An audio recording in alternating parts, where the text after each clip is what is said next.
Education to me is a little bit more than schooling. And if you go back to the etymology of education, it comes from educare, which is to draw out. How do we draw out the latent potential in a student? If we start with holistically understanding that education and schooling is to improve our community for the future, then we're going to improve our society. I'm the conductor of Living School, an educator with over 30 years experience. I'm a local boy.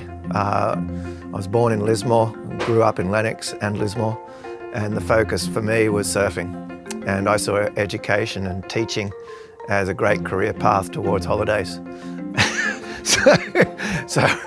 But then I found that my passion actually led me to really enjoy teaching. So before I went to the Green School, I always had this understanding I wanted to develop schooling. I could see areas or situations where you could offer diversity. The entity that I was trying to develop was, can you balance everything in a school? Can you have the learning experience? Can you have the creativity of a child expressing their engagement and ideas? Can you have still the academic program that sits within there, so the academic confidence is there? So a lot of my ideas I had prior to going to Green School overlapped some of the concepts that Green School was trying to generate and perpetuate. Where is philosophy guiding our schooling system? Where do we teach existentialism? Where do we teach kids to understand big thinking? Because you can't think big if you've never been consciously aware there's a bigger thought process out there. If you think that learning is all about going into a classroom and being told you have to know this formula and if you can get the answers correct, you're smart, you're never going to think big. If I asked you, how many teachers in your lifetime actually taught you to think, not to know answers, to really take engagement and think about what you needed to know? The average, when we ask that question, is 2. That's a concern. The other concern I have with education is all the research and surveys, no matter where you are, highlights that 50% of kids are disengaged. So half of the student body don't like school. Doris Lessing really summed it up, that every teacher's been indoctrinated in the system. Every parent's been indoctrinated in the system. So if we're looking to change the system, we really have to be brave.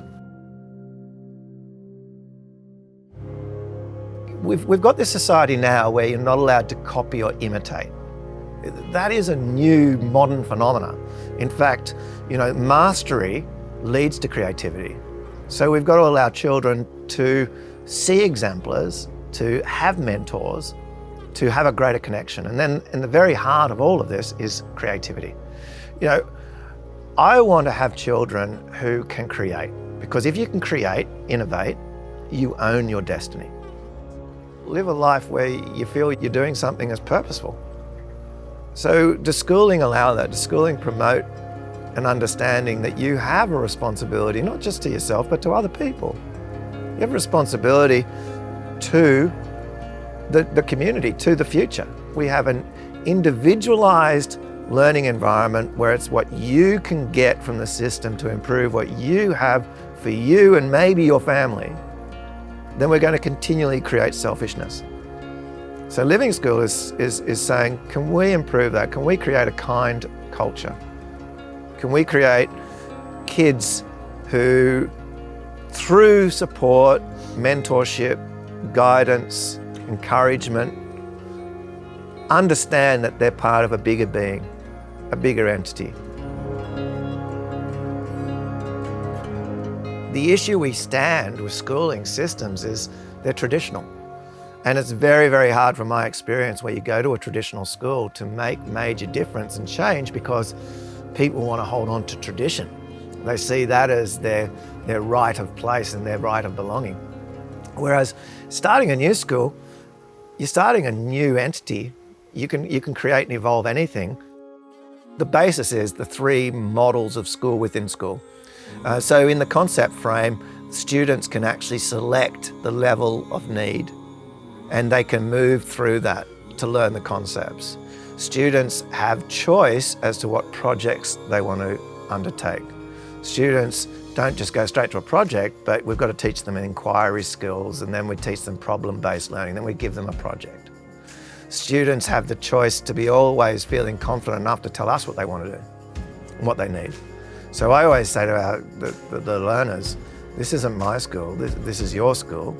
And as a result, the students come up with talent quests. They run it. A school newsletter that, you know, a year 2 child has sat down with me, and she's now the editor of our school newsletter.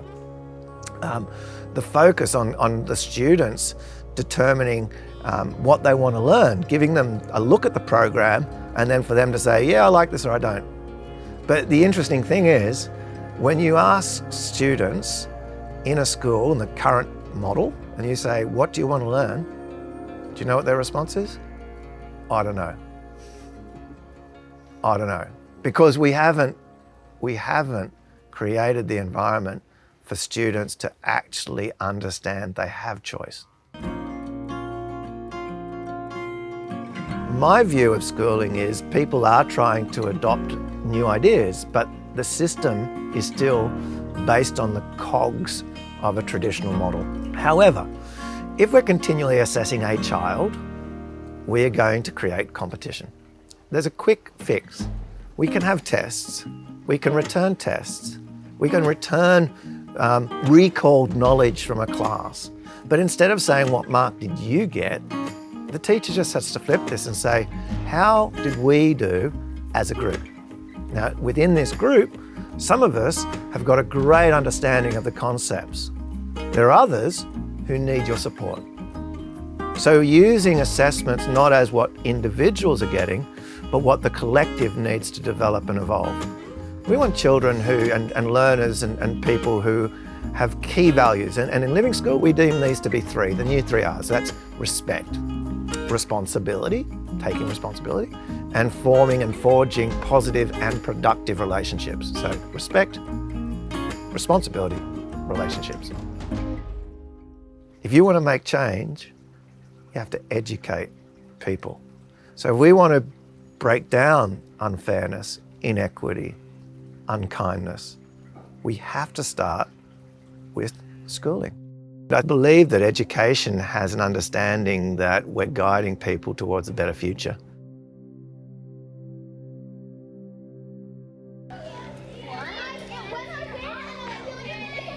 And that's Living School.